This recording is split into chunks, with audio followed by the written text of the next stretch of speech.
Assalamualaikum warahmatullahi wabarakatuh. Salam bahagia dan sehat selalu guru-guru hebat di Indonesia. Pada video kali ini saya ingin memaparkan aksi nyata modul 1.4 budaya positif. Untuk itu perkenalkan terlebih dahulu. Kata pepatah bilang, tak kenal maka tak sayang. Perkenalkan terlebih dahulu, nama saya Wedi Syahirul Alim, calon guru penggerak angkatan 10 dari SMA Islam Sunan Bonang, Kabupaten Situbondo. Di kesempatan video kali ini, saya ingin memberikan suatu suguhan video, yaitu diseminasi atau menyebarkan pemahaman dan penerapan pengalaman budaya positif pada aksi nyata modul 1.4 pendidikan guru penggerak. Mari kita simak bersama aksi nyata yang sudah saya lakukan di lembaga SMA Islam Sunan Bonang. Selamat menyaksikan.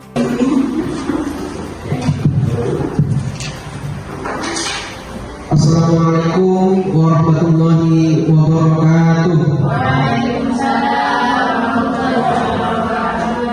Bismillahirrahmanirrahim. Puji syukur kehadirat Allah Subhanahu wa taala, di mana pada kesempatan pagi hari ini kita semuanya diberikan nikmat kesehatan jasmani dan rohani sehingga bisa berkumpul di tempat yang insyaallah berbarakah pagi hari ini. Salawat dan salam semoga tetap tercurah limpahkan kehadiran dan agung Nabi besar Nabi Muhammad sallallahu alaihi wasallam. Yang saya hormati hadir pada kesempatan hari ini, yang terhormat Dr. Haji Muhammad Hasanuddin HS.MA selaku Kepala Sekolah SMA Islam Sunan Bonang dan rekan-rekan sejawat kami yang saya cintai dan saya hormati. Bapak Ibu, pada kesempatan pagi hari ini saya perkenalkan terlebih dahulu. Nama saya Wedi Syahirul Alim, calon guru penggerak angkatan 10 kelas 207 Kabupaten Situbondo. Pada kesempatan kali ini saya ingin menyampaikan destinasi menyebarkan pemahaman dan penerapan pengalaman budaya positif Bapak. Sebagai awalan hari ini kita refleksi diri, mungkin masih ingat apa itu budaya positif Bapak Ibu? Budaya positif, ada dua kata budaya dan positif. Kebiasaan baik yang ada di sekolah.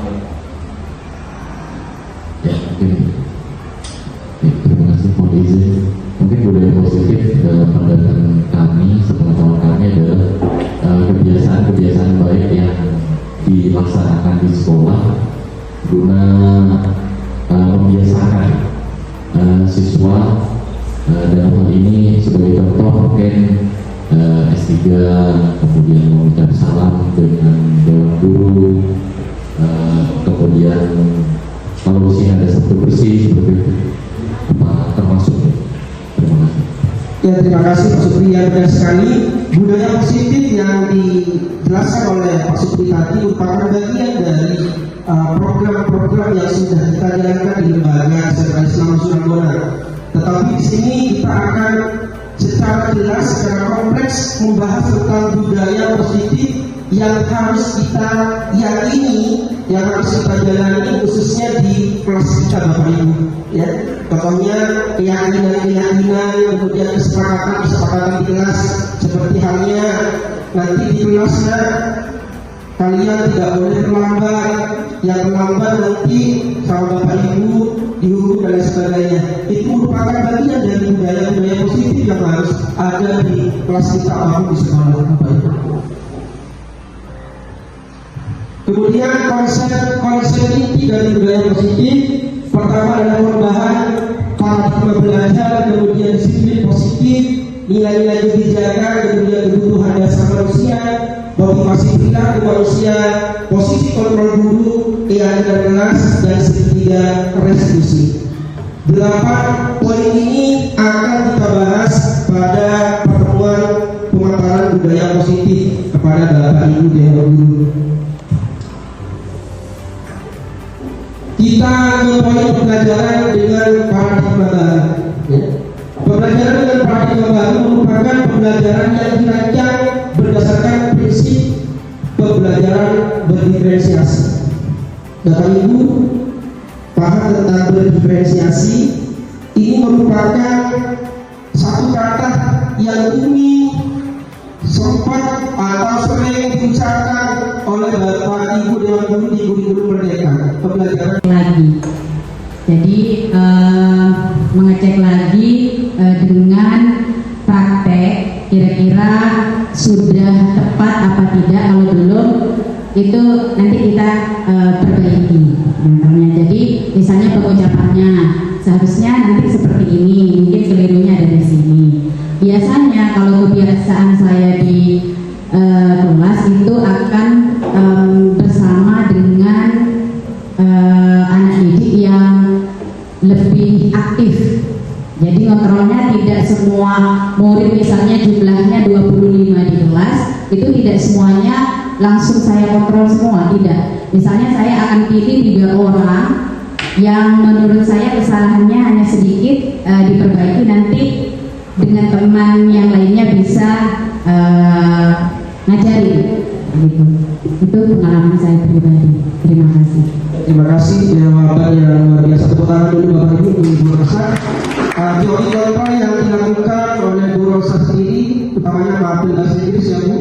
Teori kontrol dia melihat di sisi murid yang bagaimana ada beberapa murid itu mampu, karena dalam satu kelas itu tidak semuanya mampu untuk menguasai materi, tetapi banyak sekali yang diberikan metode oleh Bu Rosa sebagai tutur sebaya. Artinya anak itu menerapkan kepada teman-temannya untuk tahu semuanya. Artinya apa? Bu Rosa sudah menjadi seorang manajer pembelajaran di kelas untuk menjadikan anak itu semuanya merata, Bapak Ibu. Ya. Kenapa? Karena dulu ya, guru itu menerapkan pembelajaran hanya berpihak pada dirinya. Paham, menurut anak-anak paham. Tetapi yang kita inginkan, harapan kita Bapak Ibu Dewan Guru, pokoknya harus paham. Murid saya harus paham, walaupun anak-anak jawabnya paham itu tidak paham. Tetapi metode yang sudah diberikan oleh Bu Rosa sebagai manajer pemimpin di kelas, dia bagaimana mampu untuk menularkan satu yang paham kepada yang lain. Kemudian di sesi kontrol ini Bapak Ibu ada fungsi guru mengontrol murid. Memang tadi berbicara tentang murid adalah segala-galanya, tetapi kita tetap harus mengontrol murid. Ini yang diajarkan oleh Ki Hajar Dewantara, seorang tokoh pendidikan yang ada di Republik Indonesia. Kemudian ilusi bahwa semua pengetahuan positif, efektif, dan tentunya bermanfaat. Kontrol kita harus bermanfaat, bukan kontrol marah. Ini tidak punya kamu, ini pelajarannya salah. Atau dengan kata-kata yang kasar, kamu bodoh, kamu tidak pernah tahu. Ini yang harus kita buang mulai hari ini Bapak Ibu, sebagai bentuk bagaimana kita menuntun sesuai dengan kodrat anak, sesuai dengan alam atau kondisi anak hari ini. Kemudian selanjutnya ilusi bahwa kritik dan membuat rasa bersalah mampu menguatkan. Kontrol kita memberikan motivasi kepada anak, kata-kata kita ini memberikan motivasi yang membangun, bukan yang mengurung. Ya. Nah, kamu ini harus benar ya, belajar lagi, usahakan menggunakan dana yang penutupan, sehingga anak itu terkoneksi dengan pikiran, ingatannya, sehingga dia kedepannya lebih termotivasi untuk belajar lebih baik lagi, Bapak Ibu. Kemudian yang terakhir ilusi bahwa orang dewasa berhak memaksa. Kita kan orang dewasa, Bapak Ibu ya. Kita orang dewasa, artinya apa? Kita ini punya mindset, pokoknya saya bisa memaksa anak-anak saya. Kamu harus tahu ini besok ujian. Ini memaksa di dalamnya. tapi ayo dengan bahasa, dengan kata-kata yang besok nak belajar agar murid kita bagian dari teman kita. Ini adalah kontrol, nanti kita akan membahas tentang konsekuensi, hukuman, pengaman. Ini adalah di poin belakang Bapak Ibu. Ini kayaknya itu Bapak Ibu ya, karena yang berbicara mungkin di depan ini ke sekolah tepat waktu 6.45 itu merupakan bagian dari cara kita, pribadi kita untuk menerapkan pembelajaran disiplin kepada murid. Mungkin dengan kondisi kita yang jauh, yang sibuk, tapi dengan kepribadian kita, ayo bagaimana budaya disiplin positif tertanam sejak di diri kita sendiri dulu sebelum kita ke murid-murid kita. Disiplin berasal dari kata disiplin yang artinya belajar. Disiplin mengacu pada disiplin diri yang memiliki tanggung jawab terhadap apa yang dilakukannya. Itu disiplin Bapak Ibu. Mungkin pribadi saya Bapak Ibu diajarkan tentang disiplin sudah sejak TK.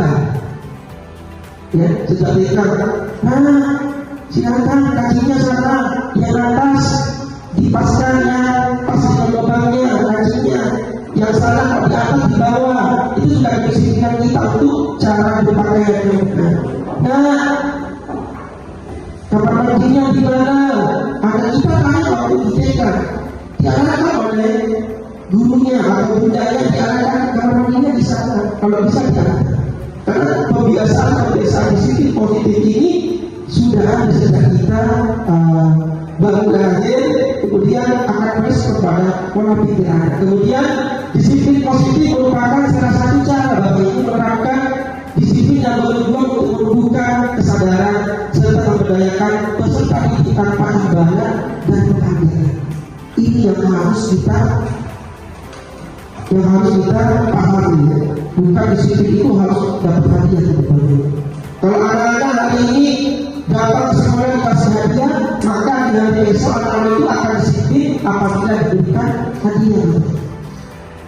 Jangan mengecoh anak seperti itu ya Bapak Ibu.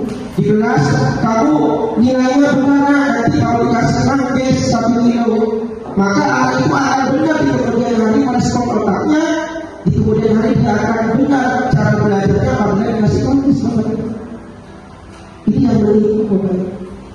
Nilai yang diajari di dalam kalau guru penggerak pembelajaran paradigma pembelajaran dihajar di mana. Kemudian selanjutnya nilai-nilai kebajikan. Nilai-nilai kebajikan yang disepakati bersama lepas dari suku bangsa, agama, bahasa maupun latar belakang. Ini kebajikan. Apa nilai kebajikan? Contoh nilai kebajikan institusi atau organisasi ini yang teori-teori yang sudah lahir di pembelajaran atau pendidikan ada profil pelajar Pancasila atau P3. Ya, beriman bertakwa pada Tuhan Yang Maha Esa, beranak mulia, berkebinekaan global, gotong royong, mandiri, kreatif dan benar kritis. Kemudian ada Ibu Premiers atau program PUP ya, juga merupakan bagian dari teori yaitu kebajikan. Dan terakhir ada keterampilan hidup atau life skill, dapat dipercaya, lurus hati, pendengar yang aktif, tidak merendahkan orang lain dan memberikan yang terbaik dari diri. Ini merupakan bagian dari nilai-nilai kebajikan Bapak Ibu.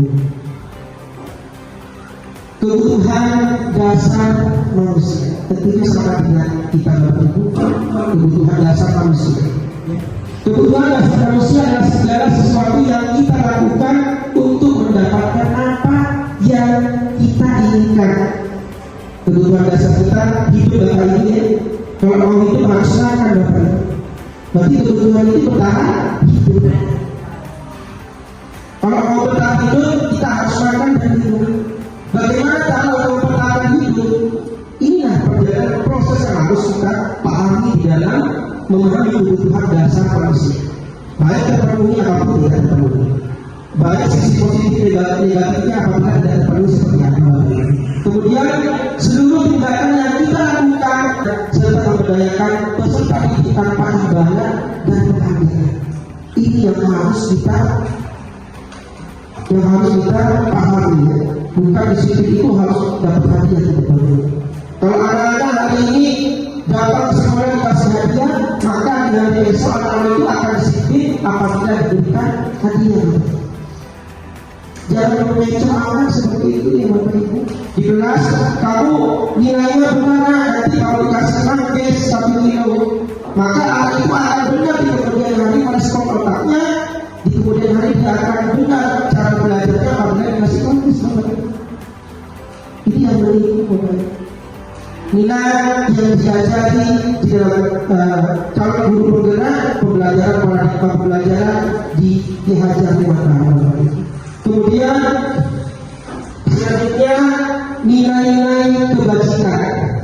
Nilai-nilai kebajikan yang disepakati bersama lepas dari suku bangsa, agama, bahasa maupun latar belakang. Ini kebajikan.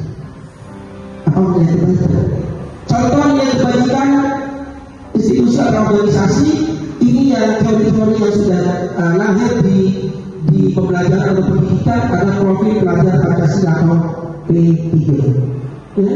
Beriman bertakwa pada Tuhan Yang Maha Esa, beranak mulia, berkebinekaan global, gotong royong, mandiri, kreatif dan bernalar kritis. Kemudian ada Ibu Entrepreneurs atau program PYP ya, juga merupakan bagian dari teori yaitu kebajikan.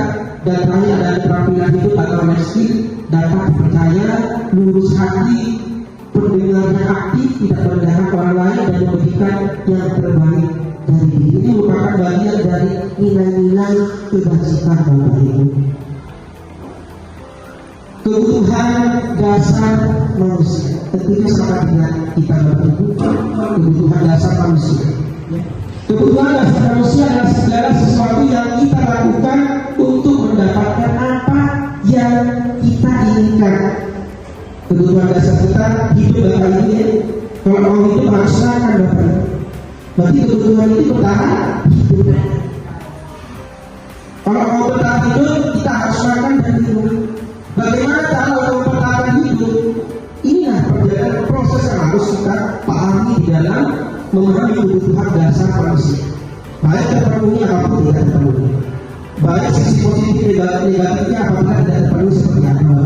Kemudian seluruh tindakan yang kita lakukan pernah betapa sakitnya itu. Kalau pendapat kita sudah luar biasa. Kalau orang kita itu pasti sakitnya pada saat di forum organisasi atau beberapa tempat ya. Memajukan tangan saja tidak bisa itu. Ya. Akhirnya apa? Kebutuhan itu tidak terpenuhi akan terus menjadi pikiran terus sampai di rumah akan menjadi pikiran. Kenapa? Pendapat kita itu tidak didengar. Ya Bapak Ibu. Kemudian selanjutnya kebebasan, ya kebebasan artinya kita bebas Bapak Ibu. Ya seperti lagu namanya Bapak Ibu. Bebas aku bebas. Artinya bebas. Di sini ada mandiri Bapak Ibu. Artinya kebebasan itu terbangun atas dirinya sendiri. Kemudian memiliki pilihan, harus bisa memilih. Kemudian mencoba hal baru, mampu mengendalikan arah dirinya. Arah kita mau diarahkan kemana? Ini kebebasan kita. Apakah hal yang positif, ke hal yang negatif, atau dalam pendidikan kita mau mengarahkan anak kita ke hal yang lebih kita pahami, atau kita lebih malas untuk belajarnya, itu tergantung dengan kita, karena kita memiliki kebutuhan dasar kita sebagai manusia. Kemudian yang terakhir kesenangan. Ini Bapak Ibu ya, termasuk juga kebutuhan dasar manusia. Bermain, kemudian humor, antusiasme dan tertawa. Ternyata tertawa merupakan bagian dari kebutuhan kita Bapak Ibu. Ya, jadi pas tertawa ini melecehkan setiap kegiatan kita. Ternyata tertawa ini merupakan bagian dari kebutuhan manusia.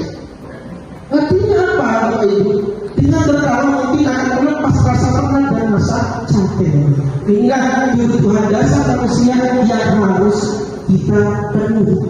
Sama dengan anak kita, jangan anak kita di kelas itu dituntut kayak otoriter modelnya. Ayo kerjakan di depan. Dan ada sama sekali di dalam lingkungan kita. Yang terjadi anak-anak akan kita. Ini bukan paradigma pembelajaran di zaman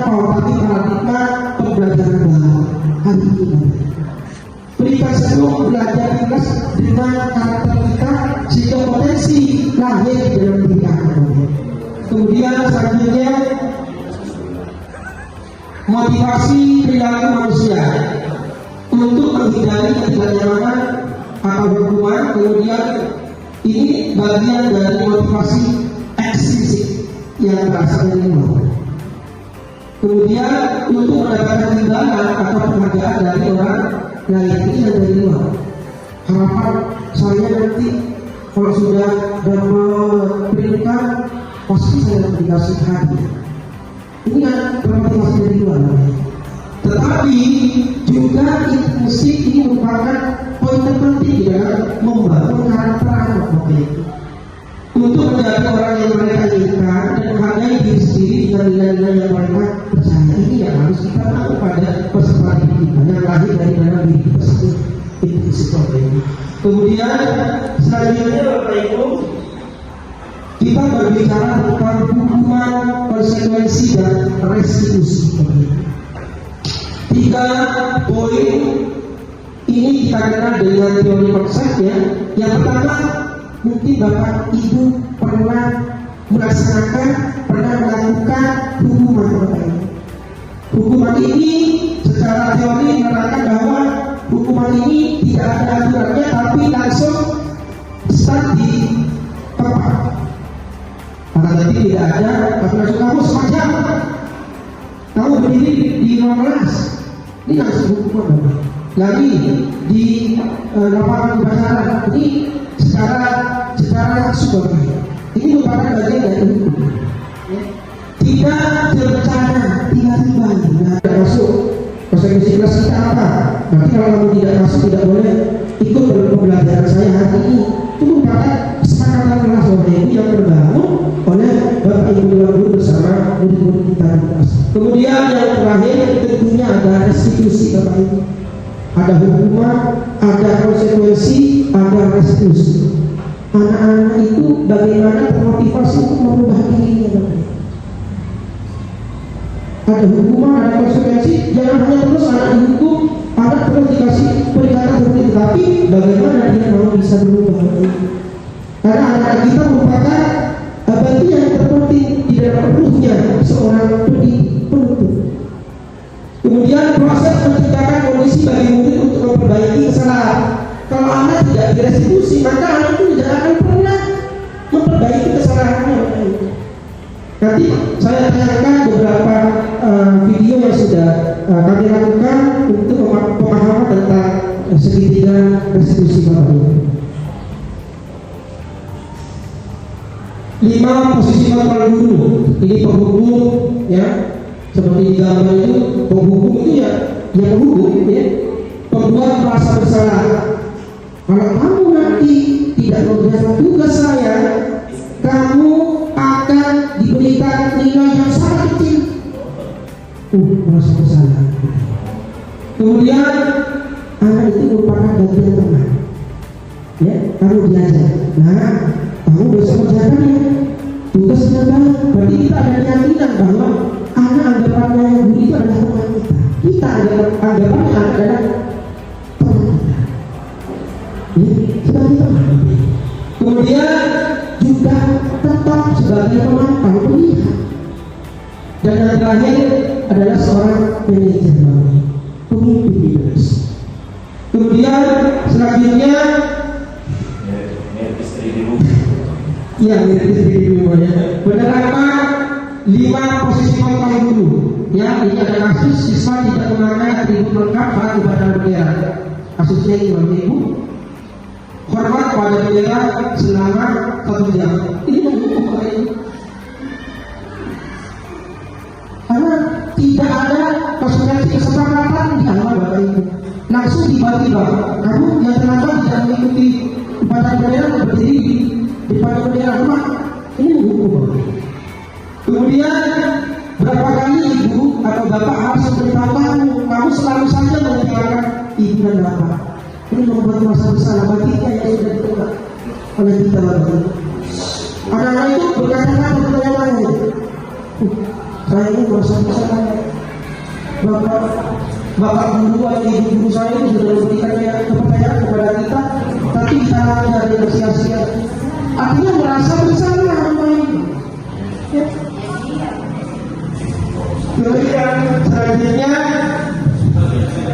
ayo kalau ikut aturan sekolah, kalau bagi ibu bapak, ayah sekalian ini ya sudah tidak apa-apa, lain-lain jangan sampai berbuat seperti ini lagi. Artinya kita tugas antara guru dengan murid bagian dari teman, dengan bahasanya yang kita yakini sebagai teman kita. Nah, ayo nanti kita kerjakan bareng, bapak yang ngasih pemahaman atau ibu yang ngasih pemahaman seperti ini jangan. Ya, itu merupakan teman kita. Artinya anak merasa memiliki bahwa gurunya ini merupakan bagian dari teman sehingga termotivasi untuk belajar.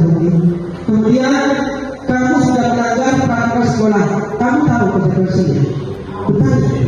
Setelah upacara kamu berikan ibunya ke operasi dan jangan diulangi lagi. Jangan diulangi lagi. Ini juga pemantau. Kita mantau peserta didik bagaimana dia melanggar, tidak boleh mengulangi lagi. Harus tetap dipantau lama itu. Diingat terus. Ada perubahan apa tidak? Ini bagian dari penerapan posisi kontrol guru bapak. Ada dari sia-sia. Artinya merasa bersalah sama itu. Ya. Kemudian selanjutnya,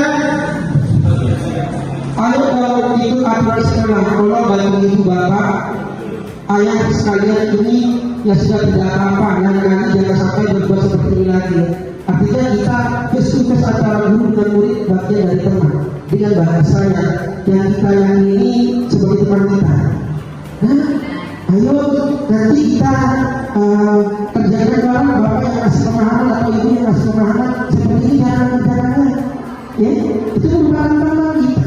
Artinya anak merasa memiliki bahwa gurunya ini merupakan bagian dari teman sehingga termotivasi untuk belajar. Kemudian kamu sudah melanggar peraturan sekolah, kamu tahu konsekuensinya. Betul. Setelah upacara kamu berikan ibunya ke operasi dan jangan diulangi lagi. Jangan diulangi lagi. Ini juga pemantau. Kita mantau peserta didik bagaimana dia melanggar, tidak boleh mengulangi lagi. Harus tetap dipantau lama itu. Diingat terus. Ada perubahan apa tidak? Ini bagian dari penerapan posisi kontrol guru bapak. Kemudian, apakah kamu tahu kesalahanmu? Kira-kira bagaimana kamu memperbaiki kesalahanmu? Ini posisi manajer bapak. Menanyakan, apa kamu tindakan kamu benar atau salah? Apa faktor permasalahan yang menjadi permasalahan kamu tadi terlambat datang sekolah? Itu menanyakan sebagai seorang guru. Namanya di posisi kontrol manajer bapak ini. Kemudian berikutnya, nah di sini ada pertanyaan tematik bapak ibu, mungkin nanti bisa dijawab masuk hukuman, memantau, manajer atau teori-teori yang lain bapak ibu. Di sini ada, saya kecewa sekali dengan kamu. Ini masuk apa bapak ibu? Masuk pertanyaan istri. Merasa bersalah ya. Kita lihat, saya kecewa sekali dengan kamu. Ya, membuat merasa bersalah pada anak. Ya, membuat merasa bersalah pada anak. Dengan kalimat yang pengertiannya tadi seperti itu, saya apa salah saya? Tadinya itu kematian kedua, kamu tidak benar-benar melakukan. Ini masalah ini. Kamu tidak benar-benar melakukannya. Hukuman.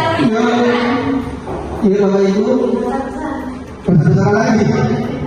Bukan. Berarti kalau terus itu masalah ya. Kalimat itu bapak ibu. Hukuman ya? Hukuman apa mata? Kita lihat.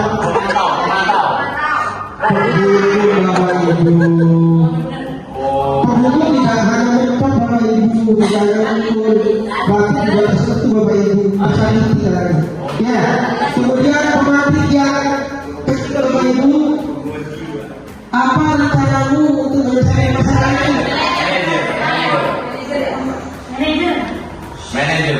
manajer kita dulu. Iya, pulang dulu. Ibu-ibu dan guru-guru berkelanjutan yang hebat luar biasa bisa menjawab semuanya Bapak Ibu. Ya, karena yang bisa disikan lagi Ibu. Ini posisi manajer benar sekali. Kita menanyakan kepada apa faktor terjadinya permasalahan teori kontrol sebagai manajer. Kemudian selanjutnya pemantik berikutnya, ayolah lakukan beri Bapak Ibu ya. Iya, luar biasa teman ini ya. Dengan kata-kata ayolah lakukan beri Bapak Ibu. Artinya dia ada kesepakatan yang sudah dari negosiasi. Artinya merasa bersama Bapak Ibu. Ya. Kemudian selanjutnya, ayo kalau ikut aturan sekolah, kalau bantu ibu bapak, ayah sekalian ini ya sudah tidak apa-apa, lain-lain jangan sampai berbuat seperti ini lagi. Artinya kita kes antara guru dan murid bagian dari teman dengan bahasanya yang kita yakini sebagai teman kita. Nah, ayo nanti kita kerjakan bareng, bapak yang kasih pemahaman atau ibu yang kasih pemahaman seperti ini jangan ya, itu merupakan teman kita. Artinya anak merasa memiliki bahwa gurunya ini merupakan bagian dari teman sehingga termotivasi untuk belajar. Kemudian kamu sudah melanggar peraturan sekolah, kamu tahu konsekuensinya. Bertanya, setelah upacara kamu berikan ibunya ke operasi dan jangan diulangi lagi. Jangan diulangi lagi. Ini juga pemantau. Kita mantau peserta didik bagaimana dia melanggar, tidak boleh ulangi lagi. Harus tetap dipantau lama itu. Itu harus ada perubahan atau tidak. Ini bagian dari penerapan posisi kontrol guru Bapak Ibu. Kemudian, apakah kamu tahu kesalahanmu? Kira-kira bagaimana kamu memperbaiki kesalahanmu? Ini posisi manajer Bapak Ibu. Menanyakan, apakah kamu tidak akan benar atau salah? Apa faktor permasalahan yang menjadi permasalahan kamu tadi terlambat datang sekolah? Itu menanyakan sebagai seorang guru. Namanya di posisi kontrol manajer Bapak Ibu. Kemudian berikutnya, nah di sini ada pertanyaan pemantik Bapak Ibu.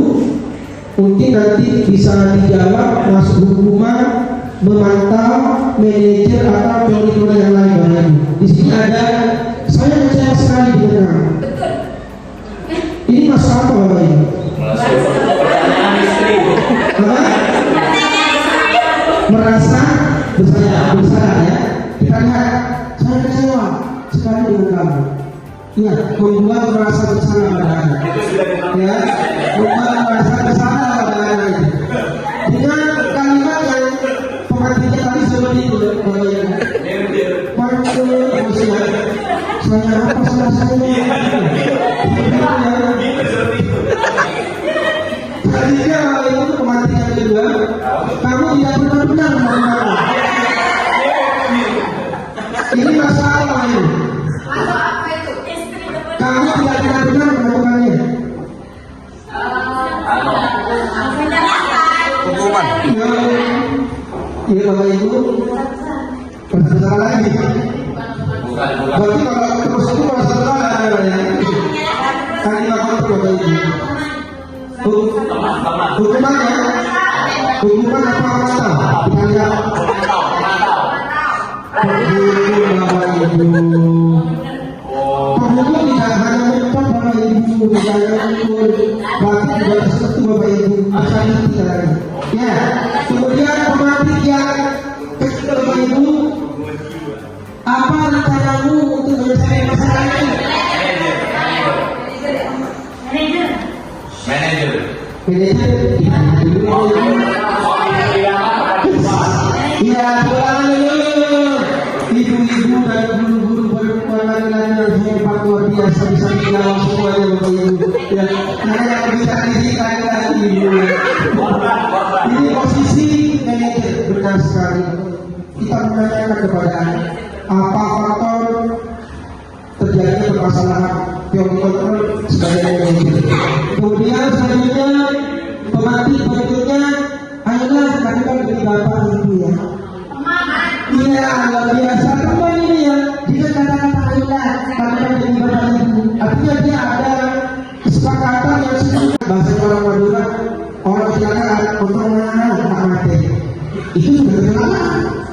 Tapi ada yang masih diselamatkan, bisa diselamatkan. Jangan bilang kita, ya, untungnya kalau terlambatnya 15 menit, kalau 30 menit, apa untungnya masih itu memvalidasi. Artinya anak itu tetap dikasih keyakinan, termotivasi untuk mengembangnya, bukan ketakutan. Untuk menambah tidak mau masuk takut. Ya Bapak Ibu seperti itu. Kemudian selanjutnya menanyakan keyakinan. Ya, ini kata-katanya apa? Keyakinan kelas kita. Entah dari segi terlambat sekolah tadi, kita menanyakan keyakinan apa yang sudah karena disiplin itu. Berarti anak itu ditanya. Bukan anak langsung dihukum, nggak tahu pelanggaran apa ya. Kemudian selanjutnya nilai-nilai apa yang kita disepakati bersama, kesepakatan kelas. Kemudian seperti apa gambaran sebuah kelas yang ideal menurut kamu. Kemudian kamu ingin menjadi orang yang seperti apa. Selanjutnya Bapak Ibu, anak lagi mengambilnya dari laporan bukti. Anak lagi mengambilnya dari laporan bukti. Laporan akan menerima bantuan. Dan kemarin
nah, ini merupakan bagian contoh Ibu dari praktek menjalankan segitiga restitusi tadi. Ada validasi, kemudian ada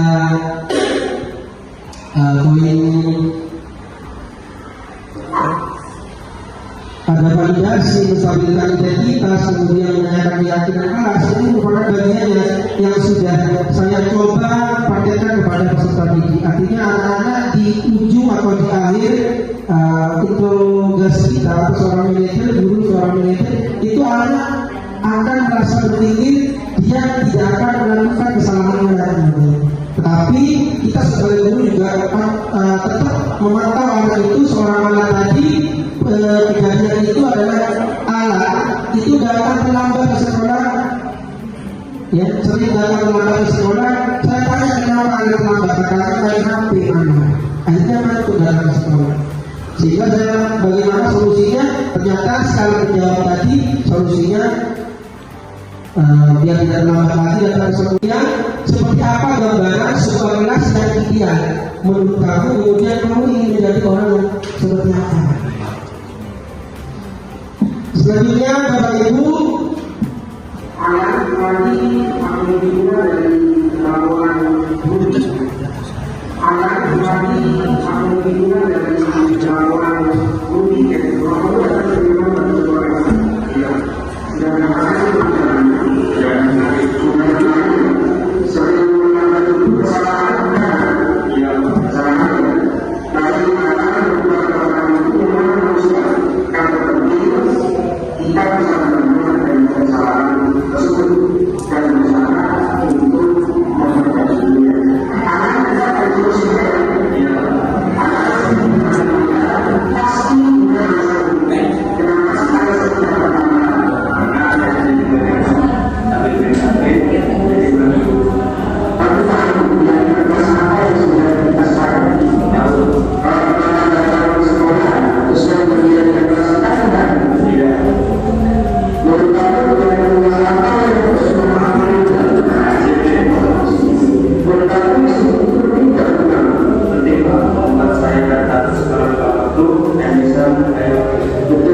sebagian contoh Ibu dari praktek menjalankan segitiga restitusi tadi. Ada validasi, kemudian ada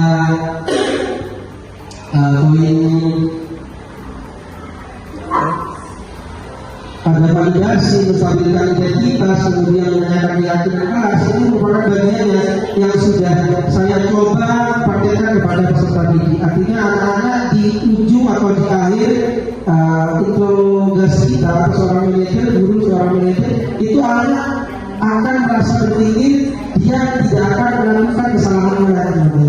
Tetapi kita sebagai guru juga tetap memantau anak itu, seorang anak tadi kejadian itu adalah alat itu datang terlambat ke sekolah, ya sering datang terlambat ke sekolah. Saya tanya kenapa anak terlambat, katanya main HP mana, akhirnya masuk datang ke sekolah. Sehingga saya bagaimana solusinya, ternyata sekali menjawab tadi solusinya biar tidak terlambat lagi datang ke sekolah, jangan main HP terlalu lama. Nanti dijawab sendiri oleh anaknya. Ya, nah seperti itu segitiga restitusi untuk penanganannya yang sudah saya lakukan Bapak Ibu.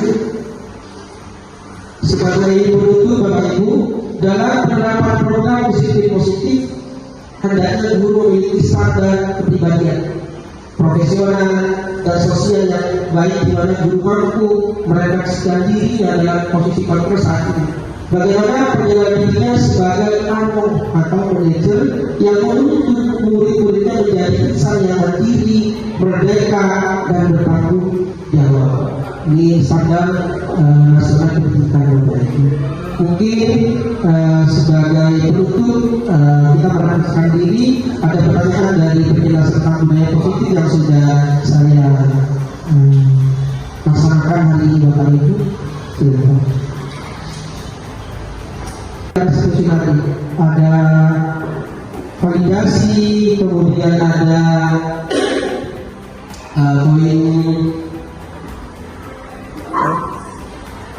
validasi, menstabilkan identitas, kemudian menanyakan keyakinan kelas. Ini merupakan bagiannya yang sudah saya coba praktekkan kepada peserta didik. Artinya anak-anak di ujung atau di akhir interogasi kita, seorang manajer, guru seorang manajer, itu anak akan merasa berpikir dia tidak akan melakukan kesalahan lagi.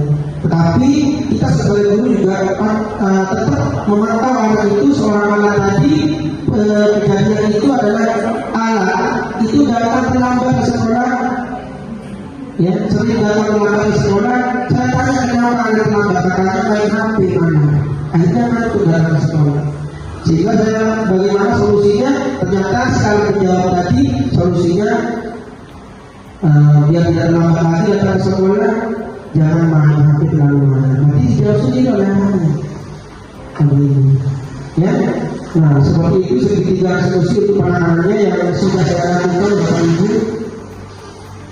Sebagai penutup Bapak Ibu, dalam penerapan program disiplin positif, hendaknya guru memiliki standar kepribadian profesional dan sosial yang baik, di mana guru mampu merefleksikan dirinya dalam posisi kontrol saat ini. Bagaimana penjelasan dirinya sebagai anom atau manajer yang menuntut murid-muridnya menjadi insan yang mandiri, merdeka, dan bertanggung jawab. Ini standar nasional pendidikan yang baik.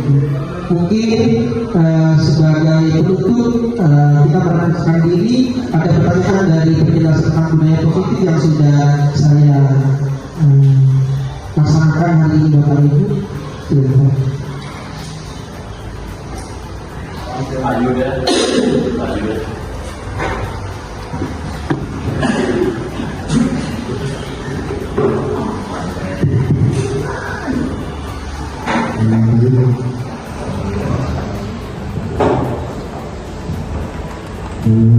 Tanggapan saya mengenai penjelasan atau materi yang sudah disampaikan oleh Bapak Ibu tadi, berarti intinya kita ini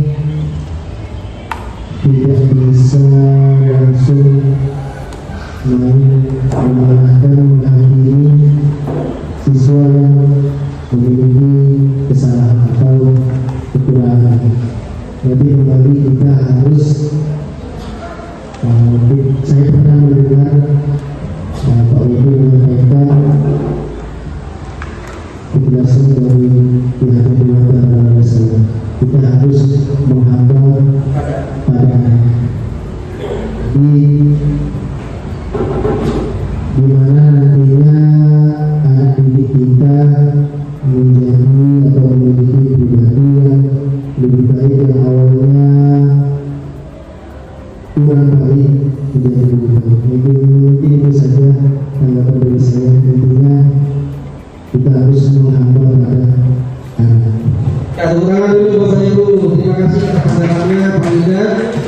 Dan dibicarakan tadi tanggapan dari Pak Yuda adalah menghamba pada anak. Yang benar Bapak Ibu, kita itu sebagai penuntut Bapak Ibu. Sengaja dilakukan menerangkan bahwa potensi diri anak akan terbangun terbentuk apabila kita benar-benar di posisi menghamba pada anak. Berikan apa yang dibutuhkan anak, bukan berikan apa yang diinginkan oleh kita. Ke depan semoga yang terbaik untuk kita semuanya sebagai penuntut sepanjang hayat, sehingga menjadi sosok penuntut yang lebih baik untuk melahirkan generasi-generasi bangsa yang lebih baik ke depan. Mungkin hanya itu yang dapat saya sampaikan pribadi. Terima kasih saya ucapkan. Assalamualaikum warahmatullahi wabarakatuh. Kesimpulan dari kegiatan aksi nyata yang sudah saya lakukan adalah sekolah merupakan rumah kedua bagi murid, sehingga sudah seyogyanya sekolah menjadi tempat yang nyaman bagi mereka. Ki Hajar Dewantara mengibaratkan sekolah sebagai tanah tempat bercocok tanam dan guru adalah petaninya. Agar benih-benih yang ditanam pada tumbuh dengan baik, seorang petani harus bisa menyiapkan tanah yang baik dan menjaga lingkungannya dari hal-hal yang dapat merusak tanaman. Dalam hal ini, seorang guru harus mengusahakan sekolah menjadi lingkungan yang menyenangkan, menjaga dan melindungi murid dari hal-hal yang tidak baik, sehingga tercipta iklim pembelajaran yang positif di lingkungan sekolah. Dalam menciptakan lingkungan belajar yang positif, perlu dilakukan pembiasaan yang dapat menggiring siswa pada pemenuhan keyakinan akan nilai-nilai kebajikan. Dari pembiasaan tersebut, maka akan tercipta budaya positif di sekolah. Nilai-nilai kebajikan yang saat ini ingin dicapai dalam kurikulum adalah karakter profil pelajar Pancasila. Dengan membentuk budaya positif di sekolah, diharapkan dapat membentuk karakter profil Pancasila dalam diri siswa. Tidak terasa waktu berjalan begitu cepat usai pemaparan video kali ini. Terima kasih saya sampaikan. Kacepot kulena merah, salah lopot nyoona sapora. Wassalamualaikum warahmatullahi wabarakatuh. Sampai jumpa di video-video selanjutnya.